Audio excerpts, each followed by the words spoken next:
So, Namaskara, friends. Today, let's talk about one very important question. That is, why is English necessary for students and working people?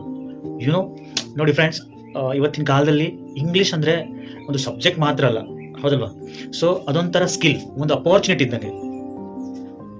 When you know English, you don't just learn a language, you open doors to the world of knowledge, jobs and confidence, ಹೌದಲ್ವಾ? So imagine this, you attend an interview, you know all the answers but you can't express in English.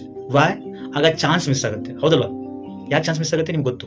But if you speak even simple and clear English, the world starts listening to you only, ಹೌದಲ್ವಾ? So ಸ್ಟೂಡೆಂಟ್ಸ್ಗೆ English is like a key to higher education. Working people ಅವ್ರಿಗೆ it's a tool for promotion and progress, ಹೌದಲ್ವಾ? So remember, Kannada is our emotion, English is our expression.